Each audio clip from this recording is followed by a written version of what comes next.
Le vendredi, en cette rentrée, la grande table appartient aux critiques. Toutes disciplines confondues, toutes opinions possibles, toutes convictions autorisées.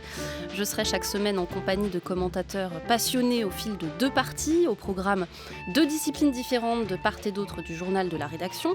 Nous disputerons les grands objets qui font l'actualité culturelle de la semaine, que ce soit des livres, des disques, des bandes dessinées, des films, des séries, des expositions, bref, tout ce qu'on peut passer au crible de l'analyse subjective et néanmoins informée.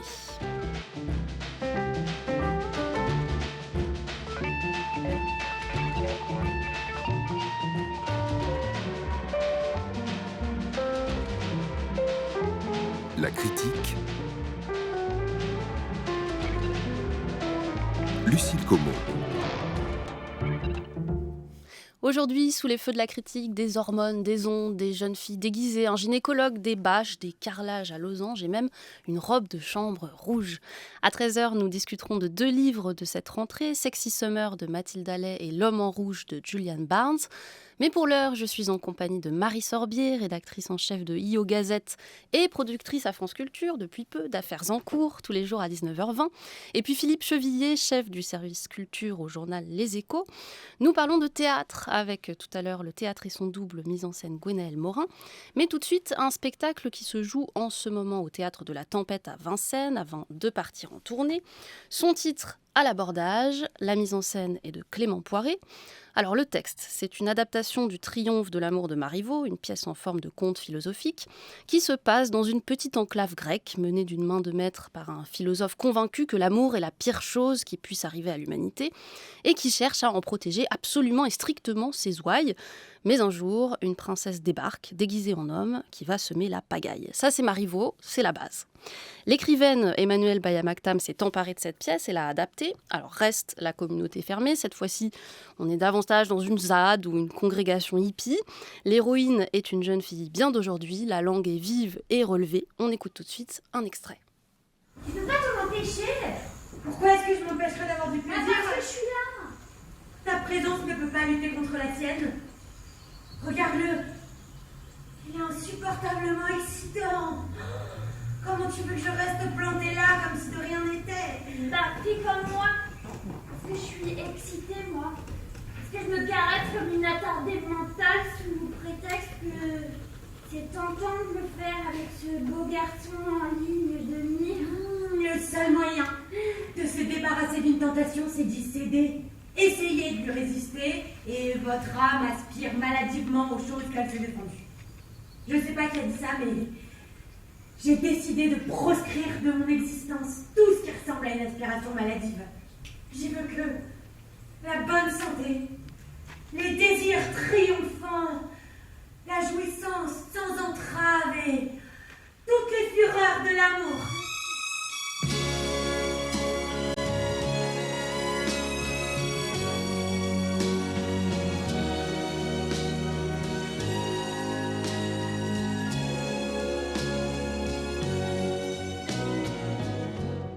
Laisse-moi t'aimer toute une nuit. Laisse-moi toute une nuit faire avec toi le plus long, le plus beau voyage. Oh, oh. Veux-tu le faire aussi une hirondelle? Alors quand on entre sur la scène, on est assis de toutes parts autour d'un plateau carré, carrelé de losanges multicolores, autour une structure métallique qui permet parfois de faire glisser des voiles légers, peu de mobilier, quelques bancs rudimentaires, parfois un micro de karaoké, d'où ce sublime morceau de Mike Brandt qu'on vient d'entendre. Philippe Chevillier, une première impression sur ce spectacle à l'abordage?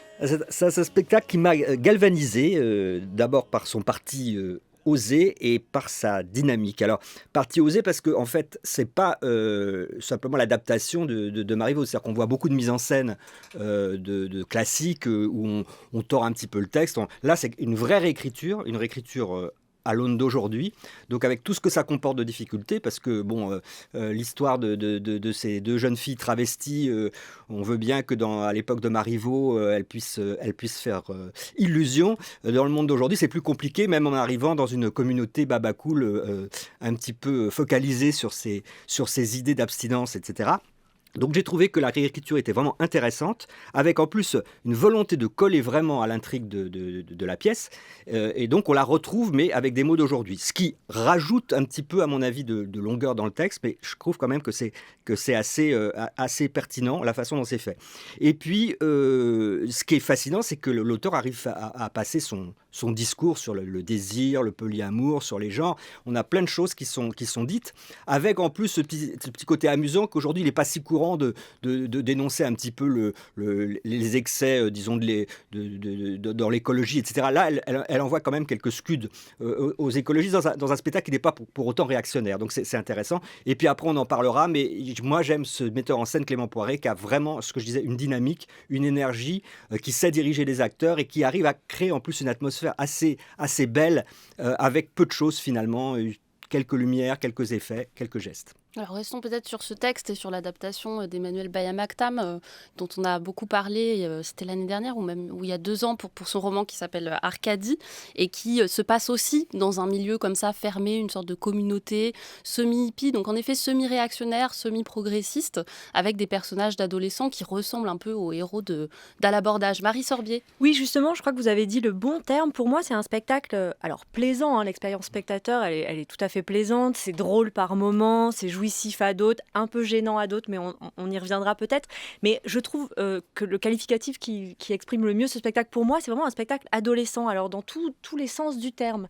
C'est-à-dire qu'on a tous les excès de l'adolescence, parfois un jeu un peu outré, qui est, je crois, tout à fait volontaire, hein, de la part de Clément Poiret sur la direction d'acteur, mais qui peut, à des moments qui est très juste, qui sonne très juste, et à des moments qui est peut-être un poil trop, en tout cas pour moi, outré dans cette distribution. C'est un spectacle qui est assez coloré.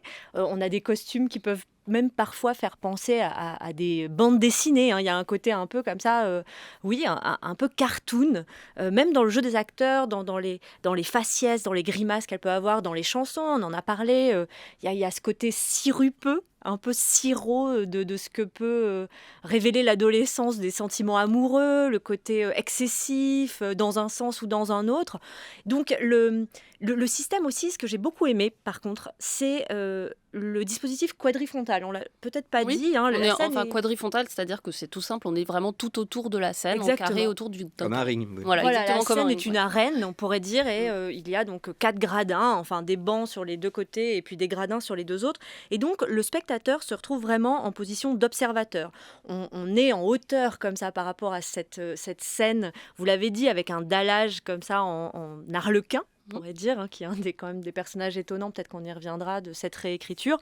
Et j'ai eu l'impression, moi, d'être un peu une entomologiste en train de regarder cette dissection du sentiment amoureux. Alors, en effet, ça colle vraiment au Marivaux qu'on connaît, et en même temps c'est tout à fait réécrit, et je trouve que cette dichotomie-là est assez réussie aussi sur l'adaptation, en effet très proche et en même temps assez éloignée. Oui, pas facile en plus d'adapter Marivaux, évidemment tout le caractère historique, on se le prend beaucoup quand on voit un Marivaux classique, c'est très 18e, il y a une langue qui est très spécifique et des fonctionnements, disons une grammaire dramaturgique qui est très spécifique. Là, elle suit la trame, c'est-à-dire que je crois même qu'il y a des moments où les répliques sont à peu près les mêmes que les répliques marivaldiennes, mais elle l'adapte.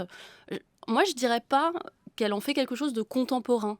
Parce que, évidemment, les enjeux sont peut-être plus contemporains, mais par exemple, le trouble dans le genre, il est déjà dans la pièce de Marivaux, puisque l'héroïne qui arrive pour séduire un jeune homme qui est tombée amoureuse du prince, elle est déjà déguisée en homme, Philippe Chevillet. Oui, mais c'est ça qui est finalement réussi, un peu étrange, c'est qu'on retrouve dans la fidélité, il y avait évidemment beaucoup de choses déjà dans le triomphe de l'amour, et on retrouve donc l'élément philosophique un peu de la pièce, avec une rhétorique très forte et tout ça, on le retrouve dans la création contemporaine.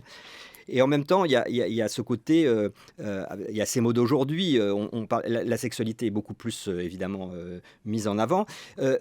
il y a aussi ce qui est très fort, enfin, je trouve, c'est que la cruauté de Marivaux, parce que dans les pièces de Marivaux, à la fin, dans leur jeu de l'amour, ils finissent mais épuisés. Alors, il y a un happy end à la fin, vaguement, mais on se dit vraiment, de toute façon, ils sont tellement épuisés, on ne sait même pas s'ils vont pouvoir le vivre, cet amour.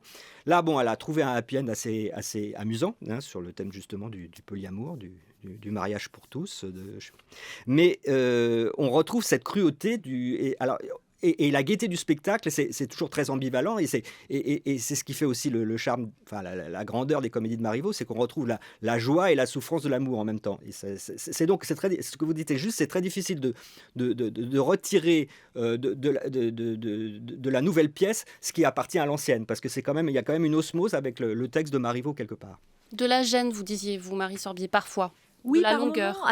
Alors, un peu de longueur, ça, je crois que vous l'avez dit, Philippe, et je suis assez d'accord, ça mériterait d'être resserré par moment, mais c'est pas tellement ça le plus embêtant. Oui, certaines gênes sur certaines positions des acteurs, c'est-à-dire que j'ai trouvé, par exemple, dans la distribution, les rôles masculins beaucoup plus finement dirigés que les rôles féminins que j'ai trouvés par moments un peu caricaturaux et donc presque gênants. Notamment au début de la pièce, je trouve que l'épaisseur des personnages se crée au fur et à mesure, et les deux filles, donc les deux amies qui débarquent dans cette communauté en plein cœur de la forêt, l'épaisseur vient au fur et à mesure de la pièce. Mais au tout début, j'ai trouvé leur jeu caricatural un peu finalement violent et qui desservait finalement le propos, qui était assez clair. On n'avait pas besoin de ce surjeu de l'homme avec la moustache, alors que le texte finalement se suffit, je trouve, à ces moments-là. Les hommes, je les ai trouvés particulièrement réussis, notamment ce gourou, hein, ce chef de la communauté. Kinbot, qui est... pour moi, il y avait vraiment un côté chorégraphié dans toute sa partition. Je l'ai trouvé extrêmement juste, très décalé par rapport à tout le reste de la distribution, ce qui est souvent une gageure, hein, dans les pièces. C'est très compliqué d'avoir un rôle comme ça et une diction et une tonalité décalée. Mais chez lui, ça marchait absolument parfaitement du bout en bout. On le présente comme une brute alors qu'il a cette espèce de diction assez dandy. Il a un physique étonnant. On pense à plein d'autres acteurs. Moi, j'y ai vu du Vincent Macken ou du Grégory Gadebois par moment. Enfin, il y avait tout ça de mélangé. Et presque un corps de ballet à la fin tout seul où il se déplace en dansant. Et cet homme des forêts, c'est cet homme qui refuse tout ce qui est désir, amour et engagement, se retrouve comme ça porté par ces nouveaux sentiments. On va dire son nom à ce comédien Bruno Blairet. Philippe Chevillier. Oui, alors moi je suis pas tout à fait d'accord, parce que moi je trouve que la distribution, elle m'a plu vraiment dans son ensemble, parce que je trouve que les deux filles, elles ont un naturel, quelque chose. Alors évidemment, elles jouent et elles surjouent parce qu'elles sont en plus dans leur conquête un peu déchaînée. Moi, c'est Louise Grimbert qui fait donc Léonide, enfin. Sacha version, dans la pièce, ouais. Et c'est Elsa, hein, oui, Elsa Gage qui fait Carly. Moi j'ai trouvé que ça fonctionnait très bien. Elles sont très jeunes, et elles font très jeunes. Elles sont très jeunes, et il y a les anciens de la troupe, hein, qui sont Bruno Blairet et Sandy Boisard, qui jouent donc le frère et la sœur, le philosophe, qui dans un premier temps ont ce côté un peu en retenue, et puis à la fin sont presque des personnages grotesques qui deviennent des clowns en fait, et ça fait basculer la pièce d'ailleurs dans autre chose, et ça c'est intéressant. Les garçons, alors ils sont très bien, les jeunes aussi. Moi j'ai beaucoup aimé Arlequin, puisque Arlequin, elle n'a pas changé son nom, et il représente à la fois un personnage comme ça chamarré, un peu avec ses tenues, et c'est le personnage qui se dit très vite bisexuel, puis travesti, puis peut-être transsexuel à la fin, qui justement symbolise de façon en plus joyeuse et pas du tout militante, mais d'une façon vraiment, je trouve, c'est bien trouvé la façon dont elle le fait exister et dont il le fait exister, enfin, puisqu'il y a à la fois le texte et puis la mise en scène. Cet Arlequin est vraiment un personnage important dans la pièce et que je trouve assez fantastique. On y reviendra surtout peut-être avec le second spectacle dont on va parler dans quelques instants. Qu'est-ce que ça vous a fait, vous qui retournez au théâtre comme moi, de voir, et en plus dans ce dispositif frontal où on voit les autres spectateurs, de voir les gens masqués? Marie Sorbier. Alors, est-ce que ça change comme sensation dans un public? Ça change parce que quand même le théâtre, c'est, à la différence peut-être du cinéma ou des captations qu'on a eu l'occasion de voir justement pendant le confinement, c'est vivre ensemble des émotions. Le théâtre, c'est le lieu d'où l'on voit, c'est cette communauté de spectateurs. Donc là, la communauté est réunie, mais la communauté est masquée. Donc c'est un peu des demi-spectateurs. En tout cas, c'est l'impression du départ. Je trouve qu'elle s'efface assez rapidement, puisque là, en tout cas dans ce spectacle, ce sont les rires qui dominent la communauté en présence. Les les réactions du public étaient assez joyeuses et exprimées, et de retrouver juste le rire d'un voisin, même s'il est à quelques places d'écart, ça c'était quand même assez jouissif, et c'était un bonheur de retrouver cette communauté pensante et vivante au même endroit, au même moment. D'autant que le texte résonne en fait avec l'expérience qu'on vient de vivre, puisqu'il s'agit de déconfiner les cœurs. Philippe Chevillier. Oui, et puis en plus, basiquement, je trouve qu'il y a une sensation de confort, de sécurité dans les théâtres, qu'on n'a pas forcément dans les transports, ni dans les bars, mais je ne vais pas lancer une polémique. Mais c'est vrai que tout d'un coup, on se retrouve un peu en dehors du temps. On se dit, c'est amusant, puisque finalement, il y a la métaphore du masque chez l'acteur. Donc là, c'est le spectateur qui est masqué. Et c'est vrai qu'on arrive à oublier, en plus, on ne parle pas dans un spectacle normalement, et quand on est spectateur, et du coup, on oublie assez vite le masque, et on se sent tout d'un coup, enfin, ça fait du bien de retrouver le théâtre dans ces conditions. Marie Sorbier. Oui, juste dire aussi un mot, c'est un spectacle qui réunit toutes les générations, et c'est quand même aussi agréable d'être dans une salle avec des âges aussi différents. On est des collégiens, des lycéens, jusqu'au public traditionnel de théâtre, et de vivre tout ça ensemble, c'était quand même assez chouette. À l'abordage d'Emmanuel Bayamaktam, d'après Marivaux, dans une mise en scène de Clément Poiré, c'est jusqu'au 18 octobre au Théâtre de la Tempête à Vincennes, avant de partir en tournée. Guettez les dates qui, si tout va bien, seront nombreuses. France Culture. La critique. Lucille Como.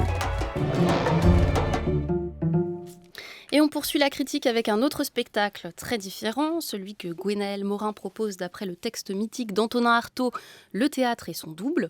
Alors rappelons qui est Artaud, figure de pensée et poète maudit, malade chronique et régulièrement enfermé pour troubles mentaux. Il a laissé à sa mort à la fin des années 40 une œuvre visionnaire, étrange et souvent obscure. Le théâtre et son double, c'est un ensemble de textes rassemblés en 1938, assez hétéroclites, des fulgurances poétiques, des lettres et un essai désormais passé dans le patrimoine, le théâtre et la cruauté. J'en brosse rapidement les principaux traits théoriques. Dans le monde dans lequel nous vivons, le théâtre doit retrouver une valeur mystique et archaïque, et pour ce faire, abolir la notion d'auteur dans le privilège absolu de la mise en scène. La représentation doit être violente et, je cite, « nous réveiller nerfs et cœurs ».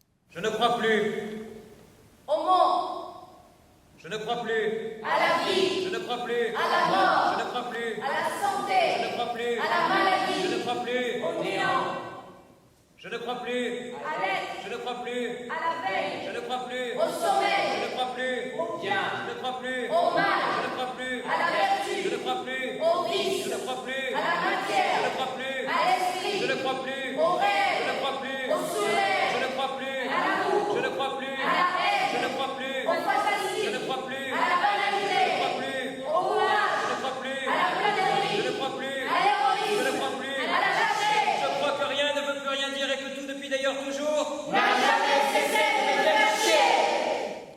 Alors on entre dans le théâtre des Amandiers par le dehors, directement sur le plateau de la grande salle, rendu totalement méconnaissable puisque entièrement bâché de blanc. Le décor est signé Philippe Ken, encore directeur de la maison pour quelques semaines. Ça ressemble à la fois à un camp futuriste et à une vaste nef ou à un sas géant. On est invité à s'asseoir par terre et on s'installe en demi-cercle. Puis très vite, le metteur en scène Gwenaëlle Morin entre lui-même en scène. Il installe une reproduction à taille humaine du livre de poche Le théâtre et son double. 8 acteurs entrent à leur tour et livrent une série de scénettes, des déclamations d'extraits du livre, comme on l'entendait à l'instant, des sketchs semi-comiques, des parodies de messe, une simulation d'agonie collective, entre autres. Le spectacle dure 1h30, presque toujours dans une même lumière blanche et crue.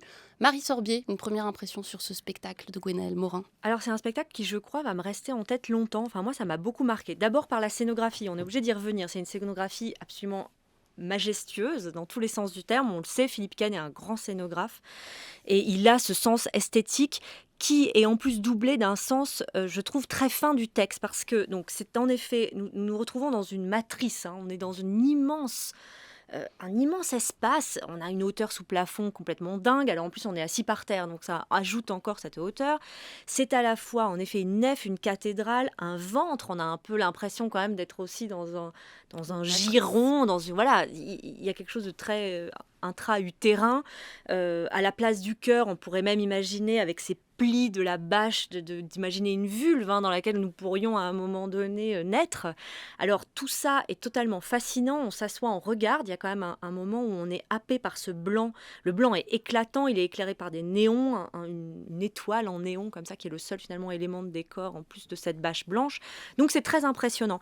Et là où c'est, je trouve, assez juste et fort de la part de Philippe Ken et de Gwenaëlle Morin, c'est que ça répond précisément pour moi à ce que dit le théâtre d'Artaud, c'est-à-dire que c'est un théâtre où on doit, ce que souhaitait Artaud, enlever toute psychologie du texte. Donc le texte doit être uniquement matière, le texte doit être corps. Et là, on est dans un corps, on est à l'intérieur de la baleine, du ventre, de la matrice. Et donc les mots qu'on entend résonnent par leur matière et non plus par leur sens. Philippe Chevillet. Oui, donc on a droit à ce rituel, ce joli rituel débridé, chaotique, qui est en l'honneur du dieu du feu qui est Antonin Artaud. Et ce qui est très réussi, effectivement, d'abord, c'est... Bon, on parlait beaucoup des dispositifs, mais c'est important parce que Gwenaëlle Morin nous habitue plutôt à faire des spectacles où il n'y a pas de décor. Donc là, il en a un et ça s'intègre totalement, ça paraît naturel. Il s'intègre dans cette matrice, dans cette grotte de glace. On peut voir 10 000 images quand on entre dans cette salle. J'ai bien aimé aussi la façon dont, très simplement, finalement, le public, il n'y a pas ce côté un peu, on va vous faire du Artaud, on entre vraiment très naturellement dans cette salle. On s'essuie même les pieds sur un petit... Pédiluve. Ils ont appelé ça comme ça. Pédiluve de gel hydroalcoolique parce que évidemment la bâche recouvre aussi le sol, donc voilà, c'est très clean, bien distancé, en rond, et on va être traversé par les acteurs, traversé par les mots, tout à fait naturellement pendant 1h30.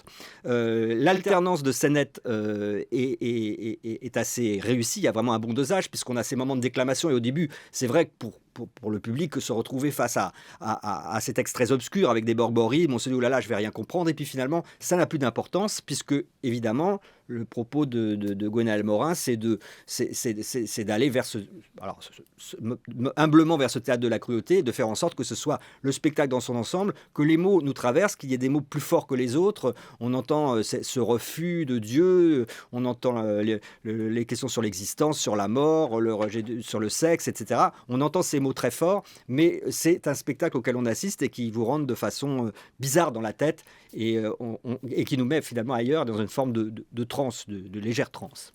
Vous disiez on entre naturellement. Moi, je trouvais que c'était un spectacle qui est assez difficile à vivre quand même parce que c'est vrai que ça commence par un très très long monologue qu'on entend plus ou moins, j'imagine, selon là où on est placé dans la salle, puisque ça résonne. Ils ne sont pas sonorisés, les acteurs, il faut le dire. Ils sont 8 ou 7 ou 8. Ils ne sont pas sonorisés, donc ça résonne très très fort comme dans une cathédrale.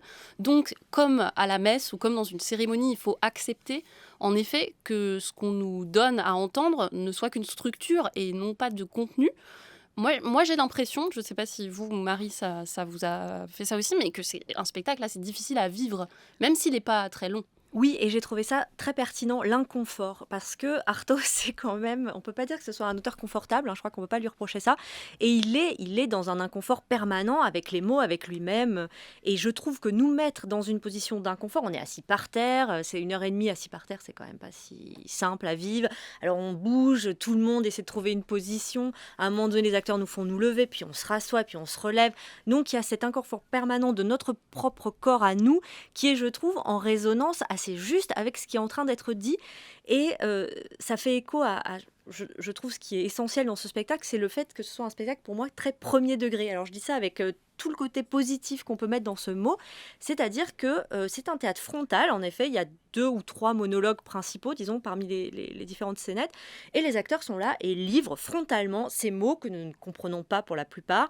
Il y a quelques phrases, je pense qu'on a tous retenu 1 ou 2 phrases qui tiltent très fort, mais c'est tout.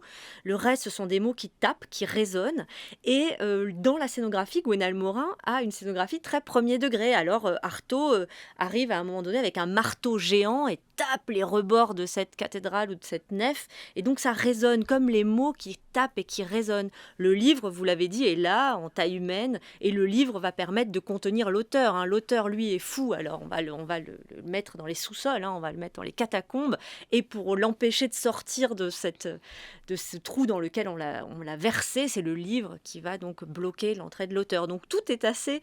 Les symboles qu'on peut lire avec différentes strates sont quand même finalement assez premier degré, et j'ai trouvé ça très juste, encore une fois, avec la pensée d'Artaud.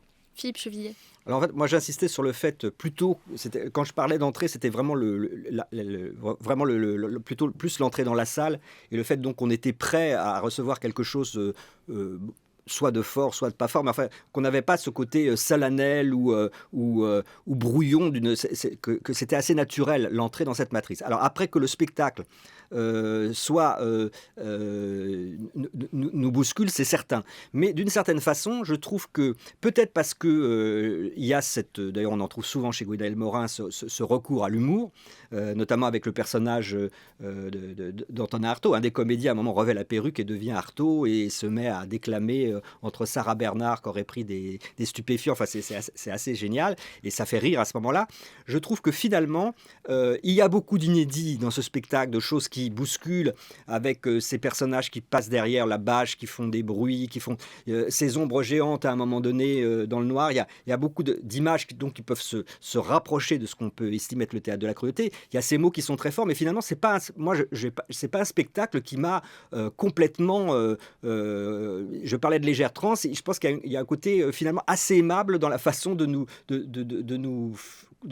faire connaître sur scène Antonin Artaud. Je trouve que le spectacle n'est pas si dur que cela. Marie Sorbier, un dernier mot. Oui, un dernier mot sur la présence du metteur en scène. Vous l'avez dit, Lucille, Gwenaël Morin est là, et en fait, il est là dans son propre rôle, c'est-à-dire dans le rôle du metteur en scène. Il coupe les scènes, il vient couper les acteurs. Il y a un principe de répétition à un moment donné, on ne va pas tout dire, mais c'est lui qui va démarrer la répétition, l'arrêter.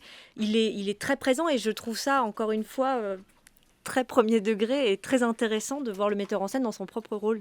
Et il maugrait à un moment donné que ça fait 3 mois qu'il n'a pas pu jouer. Donc encore une fois, allez au théâtre.